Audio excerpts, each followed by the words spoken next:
places. Yeah, I think we are good to go. Let me just kind of shift my framing. Okay, so I'm live on YouTube, I'm live on Facebook, and this is Pimp Your PR Wednesday. I'm going live for the first time on my business page of Facebook. I normally am going live on my personal page, but I need to start switching stuff over. So thanks for following me over here. Latanya, I see that you're logged in on Facebook. Can you just let me know that you can hear and see me? Whoever's here, can you let me know that you can hear and see me clearly? Because I'm live from my living room floor. Like, what else is new? Alicia, somebody, y'all tell me, can you hear and see me okay, so I can get rolling? Somebody tell me something. Somebody say something to me to let me know audio and video is good. Okay, I'm gonna assume it is. Yes, okay. So I am TeeJ Mercer. I am known as the chief noisemaker of Mavericks Academy, which means I teach authors, experts, coaches, and entrepreneurs how to book themselves in the media without a publicist and without being a celebrity. I worked in Hollywood for 20 years on some of the biggest shows on television for some of the biggest studios, DreamWorks, Disney, Warner Brothers, Universal. So I know my stuff. And every Wednesday we are starting Pimp Your PR, which will then be sent over to the podcast. So thanks for coming to play with me here. So I was going to say, Lamont, you weren't here for me. Lamont says, sorry, I'm late. Yeah, you weren't here for me. Usually you tell me out the gate how I'm doing. So you got caught slipping. But thanks, guys, for coming over to the Media Mavericks Facebook page. And if you are regular, you like what you hear, please set your notifications, because this is where I will be going live every Wednesday, so that I can maximize Facebook. That's what I'm saying. So I can track metrics and all this stuff and grow as a business. So tonight we're going to be talking about, hey Lakeisha, tonight we're going to be talking about the 3 S's of you want to include before you do media. And it comes from the fact that I always get, TeeJ, I don't have a book. You know, does media still want me? Or I get, my website is not done or is in the process. Can I still do media? So let me just get right into it. This is going to be, you know, we're just going to hit it and quit it. But I'm going to hit them and I'm going to get on out of here and get out your way. So the first S is in regards to the book. The first S is, yes, you should have a book, but a short one. You will have to have one that you're telling your life story.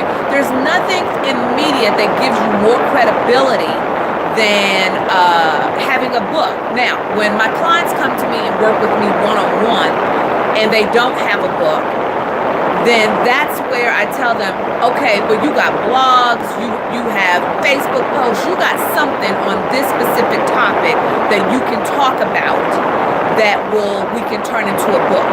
And when I say a book, like my newsjacking guide, if you go to newsjackthat.com, you can download my newsjacking guide. It's a 15 to 20 minute read. There's no reason in today's publishing with Amazon out there and iBooks, there is no way. I know, right, Latanya? Latanya says it quickly. I know we're going to get it and quit it. But there's no reason why you don't have some form of a quick read book. Like I said, the newsjacking guide actually can be read in about 15, 20 minutes, depending on how fast of a reader you are. Donna says, how many words is adequate for a short book? That's a good question, Donna. I don't know how many words my newsjacking guide was, but something that just can be read in between like 15 and 20 minutes, and pretty much that's it. And sometimes even shorter. You can get your book up on Amazon. And what I do is, like, when it's a quick read book like that, I'll load it up on Amazon for like 99 cents or $4.99 or something small, so that there is a credibility factor there with TeeJ Mercer, is the author of the book Newsjacking Guide, Your Number One Secret for Your Business, Your Book, or Your Brand, or something like that.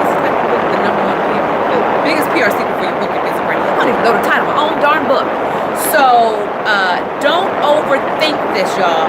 Do not overthink this. Just take your blog post, compile your thing, or just write from scratch. This is the one place where you should actually know, hey, D, oh, I'm glad you clarified that, because I was like, wait, that's D. Hi, D. Donna Michelle, who is that person? But this is the one time where, you know, this is your expertise. If you can't write something that will take somebody 15 or 20 minutes to read, and you trying to do media, you need to rethink your whole life, to be honest with you. If you don't have enough expertise that what you're trying to talk about in the media streets, you can't sit down and knock out a 15 or 20 minute guide. You really, just log out now. Just log out now. You really don't. You're not ready for media. Latanya says, so the book has to be on the topic. No, I'm not saying that, Latanya. That's a great question, great clarifying question. No, I'm not saying that the book has to be on the topic. It will be good if it is, but if you don't have a book and you are, you know, wanting to do media for your expertise, I don't want not having a full 400-page book to stop you from actually putting yourself out there. All right? That's what I'm saying. But it would be good for you to still knock out a quick book for your topic. Shaniqua says, it's really that easy. I just talk, are you saying taught? Is that what you're saying? A free class on writing your book? Is that what you're saying? Shaniqua, is that what you meant? Or you meant actually I talked it. You talked the book out of you. But either case, you're right. It really is that easy. Don't overthink it, y'all. And again, I'm going to say it for the people in the back. If you are tuning in and you want to do media and your topic is not something that you can actually bang out a 10 to 15 or 20 minute quick read guide, media is the least of your worries, okay? Media is the least of your worries. I have no idea why I decided to start talking like I am a southerner. I guess because I am a southerner, okay? I just happen to have my body in LA. I have no idea where it came from. Shaniqua says, exactly. You can always write the bigger book later. Great point, Shaniqua. Okay, so that's S number 1. Latanya says, okay, great. So what if you are in a book with other authors? Yes, that's still fine. However, Latanya, I know your brand. I miss you, by the way. I know your brand. I don't want you using a book about basket weaving and you're getting ready to go on media and talk about womb healing, which is your real brand. So if you've done an anthology and it's all about the art and the skill set of basket weaving, and your chapter is on basket weaving while broke and painting your toenails while jumping out of an airplane, that is not the book I want you to highlight for your media appearance. You're a beast at womb healing. You should be able to knock out something, you know, for a 15-minute read, all right? Shaniqua says, oh dear, my fingers got a little ahead of my brain. That's okay. I think I figured out what you meant. And Tridell says that you can do volumes and additions. Exactly. Just don't overthink it and don't let that be the reason why you are keeping your genius from us, all right? So that's S number 1. S number 2 that you need before you do media is sound bites. Sound bites are those yummy nuggets that the media devours. You do not, hi my Charlotte, you do not, what do you mean? Latanya says, I miss you too, working with you ASAP, waiting for the opportunity. What do you mean? Okay, we gotta talk, because I thought we had that worked out. I just thought you got busy with your dad, but I thought we had worked that whole thing out. We'll talk offline. So what was I saying? Tanya threw me. Sound bites. So sound bites are those talking points. Basically, I'm speaking somewhat in talking in sound bites right now. You know, I have 20 plus years of expertise up in my brain. But I've only got a 3 to 5 minute TV interview or 15-minute interview. I don't have time to actually give you everything. I'm not trying to be here with you all night. So I've got to actually give you sound bites to just actually move to the next level of talking to that audience, talking to that reader, that listener, that viewer. Well, not talking to the reader. I meant like, if you're doing a phone interview that's going to be translated into print. I know you're not talking to them. Well, you can. Your sound bites should actually sound like your voice. But with that said, you have to, what I call, drill down your genius. So before you go into a media interview, my clients, my media Mavericks, Deborah, hi honey. I believe Claire reached out to you about your request, your email request. But oh, and you got to read my post, Deborah. Okay, let me just pause for a minute. So Deborah Brigay had a show on TBN. Let me just tell you this. So Deborah Brigay had a show on TBN, which I was on, and so this morning I got a voicemail from a woman who called me fascinating. I was fascinated, y'all. And this is actually to the point of what I'm making about sound bites. And so I did the interview with Deborah on Winning with Deborah on TBN, and I think Deborah would agree that we had a great interview, right? And I came prepared, and I had sound bites. I knew what I was going to be talking about. And so this woman leaves me a voicemail, and she called me fascinating. She's like, "Girl, you are fascinating. I tracked you down." And so we played phone tag for a minute, and as soon as she got me on the phone, she started just busting into tears. And she began to tell me how she found out about me because she got to go to the bathroom. God told her to turn on the TV on TBN. She didn't want to, but she was going to be obedient anyway. Turn on the TV, and her words, "And there was your gorgeous face, and your interview with Miss Deborah totally blessed me." And then she turned that interview she turned our phone call into a prayer, and she just went in. I was a whole wreck for a minute, because what she couldn't have known is some things that she was praying about.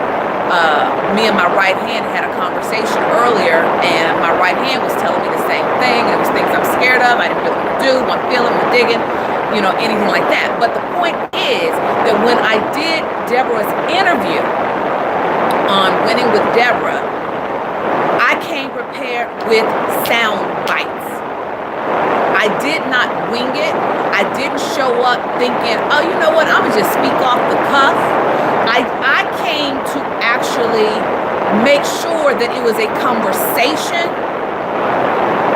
and that it was a give and take, and that I knew in my mind, and Miss Deborah, close your ears because it's made, but this is what we teach. On this side of the table, when you are the interviewee, you are there to also make sure you control the conversation.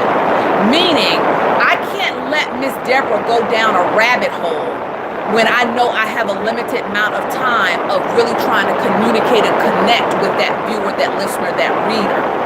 Okay? I know that I need to answer her question that she asked me. She may get, intrigued by something I said, but I can't let her go so far down on a path that has nothing to do with my brand if I'm legitimately there to serve the audience. Now, Miss Deborah is a little more prepared, and she freestyles, and we just had a great conversation. I wasn't there to, promote anything, put anything out there. I was just there to actually have the conversation with Miss Deborah. But you trust and believe, when I'm doing podcasts and radio interviews about media and publicity, I have sound bites in my head. Yes, can I do it in my sleep? Absolutely. But every single interview, before I do the interview, no matter how comfortable I am, I'm still going to actually run through my sound bites. I have how to show up with it, show up at an interview with spunk, or no, how to crush your interview is you show up with spunk. Like, that's a sound bite. Publicity myths that I need to debunk. Hey, my T-Faye! Publicity myths that I need to debunk. Like, I'm clear as to what needs to come out my mouth. Now, the second level to that is, because of my brand, there is some things that I'm going to say non-negotiable. They must come out in the interview. I don't care if I'm speaking for 3 minutes. I don't care if I'm speaking for 15. I don't care. In some cases, I was supposed to have an hour-long interview that turned into 2 hours. At some point, there are specific sound bites that have to come out of my mouth. Have to, because they're connected to my brand. And I have not served that viewer, that reader, that listener if I don't get that out. Now, if it's a recorded interview that will be edited later, I have no control over whether or not what I want to come out in the interview is going to make the final cut. But you can best believe it came out at some point in the interview. I was real clear as to here's what I know these listeners and readers and viewers need to absolutely know, okay? Which leads me into S number 3, okay? So we got short book, sound bites. S number 3 is suggested questions. Suggested questions. Listen, that producer does not know your brand. You do. That producer does not necessarily know the solution or that there is a problem. You do. It is up to you to make sure that that producer has what he or she needs to educate, to provide value to that audience. So I remember I was doing the Noisemaker Challenge one year, and somebody said, and I never forgot this, that's why I knew this was important for me to actually make sure I communicate, because I mentioned this in a webinar or something, and she had an interview, and she thought the producer was being lazy by asking for suggested questions. And I was like, no, you want a producer who tells you, tell me what I need to ask you. Tell me what it is you need to know, what my audience needs to know. Because that actually guides the interview. Ms. Deborah says, absolutely, you're so right, TeeJ. Control the interview. That's what I do when I'm a guest. I send my own questions to the host. There you go. You said that before I even got to it. Exactly. That is the point. You must send the questions. They don't necessarily understand the deep fact of your problem that you're solving. You have to guide them and tell them. Now, with that said, I've had the last interview that one of my clients did. I actually somewhat produce the segment because that's what I do, and it helps the producers and they trust me. But I wrote out the questions, and basically they took the exact questions, went in the exact order that I gave it to them in. And then there are other times where producer just goes off script. I have no control over that. But I also know that I've set my client up to win, though, because we've practiced those questions. They've had time with me because one of the things I do is I do soundbite training, and either on the DIY level of my do-it-yourself program, my Mavericks learn the techniques I use to craft powerful sound bites. But then the people who like to work with me one-on-one because they, stingy and selfish and they want TeeJ all to themselves, then they book time with me on soundbite training. So in either case, though, we're dealing with suggested questions, and then we are practicing our sound bites. We are practicing what we're going to say, because as long as we are clear and knowing what we're going to say, we have a better chance of getting that interview back on track if it goes off the rails. All right, we got that? So suggested questions are non-negotiable when you do interviews. And the more time you have, the more questions that you need. What I do and what I teach my Mavericks is I have a Dropbox folder that has my headshot in it, has my bio, and has suggested questions. So anytime my assistant books for an interview, she just sends them the link to the Dropbox folder. They got everything I need. Now, let me give you a practical win of that. So I did a podcast for someone who I think their podcast is like 20,000 downloads a month. And when we got on the call, it was a 2-host podcast.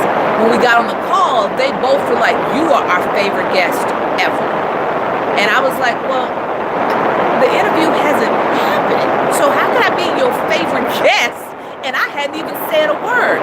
And they said, well, usually our preparation meetings are an hour long. The preparation meeting for your interview was 5 minutes because you sent us everything we needed. We didn't have to guess. We didn't have to, come up with what we're going to do. We can just look at the questions, figure out how we can put it in our language, and we can have a conversation. So you are welcome anytime you want to come back. That was before I even did the darn interview. Do you see what I'm saying? So, you got a short book, you got sound bites, you got suggested questions, and because y'all know I'm a giver, right before I was going live, I thought of another one that I was like, oh, I should tell them this. And the final S is a sweet gift. When you're doing media, especially television, you only have 3 to 5 minutes. There's only so much conversation you can have in those 3 to 5 minutes. You've got to be so powerful in that time frame that you then get the viewer or the listener back to your website, onto your email list, so you can keep the dialogue going, okay? The way to do that is to offer them something sweet, but something that's valuable. So for me, all of my free gift from my publicity interviews is my newsjacking guide. Automatically, because I've talked about it in the interview, but I've only got about 10 minutes. If I'm doing a podcast interview, I'm only about 10 to 15 minutes. So that's not, shoot, I'm the newsjacking beast. So 10 minutes of an interview and me only talking about newsjacking for 2, that's not enough time. So then I make it an easy yes for them to go, well, you know what? I need to know more about that thing that she called a newsjacking. Let me go get her free book. Now I got them on my email list, and then I can talk to them even more. And I can actually touch them even more. Some of y'all are here because y'all have been on my email list, right? Because I continue the dialogue. Some of you are here who are actually my media mavericks because you have been on my email list. I started building a trust with you. You start realizing TeeJ really is a beast in the media streets, and she sucks at a lot of things, but media ain't one. So I'm going to go ahead and take the gamble, and we're going to exchange my money for her expertise. Okay, so it is key that you offer them a sweet gift to entice them back to your website so that you can continue the conversation. Hey, Nika. All right, so review. You have 4 S's. I said I was going to give you 3, but because I'm generous. See, I come bearing gifts. I'm giving you gifts. So the first S was short book. Okay. The second S you should need before you do a media interview are sound bites. Okay. Then you also should have a list of suggested questions. Okay. And finally, you should offer them a sweet gift. Okay. That can take on many forms. It could be a free chapter out of your book. It could be an assessment quiz. It could be free samples of your product. It could be, a discount code or coupon or something like that. But you really need to offer them something sweet so they can remember you. All right. Are there any questions? Any questions that you want to ask me? Thank you. For those of you who came in late, I will be coming from my Media Mavericks business page from now on. And what else I want to tell you? Be sure you set the notifications so that you know when I go live. And if you need one-on-one time with me, you can get what I call a B12 shot of TeeJ. Renega, if you're still there, put that in the chat. Type in the link for them. But it's basically MediaMavericks.tv/B12. That's how you get a 20-minute media strategy session with me.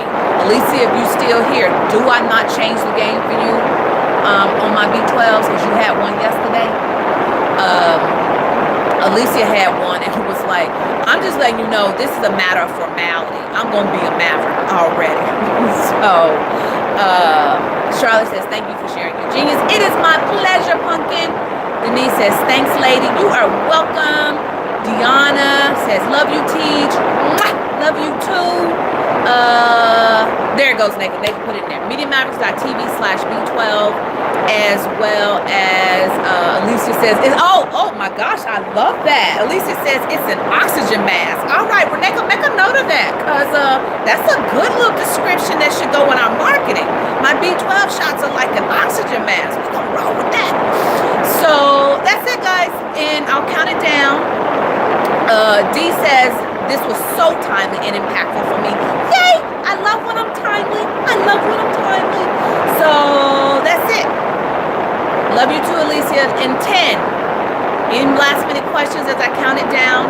9. Thanks, YouTube, for tuning in or watching the replay. I thank you. I thank you. I thank you. 8, 7, 6, 5, 4, 3, 2, 1. See you next week. Bye.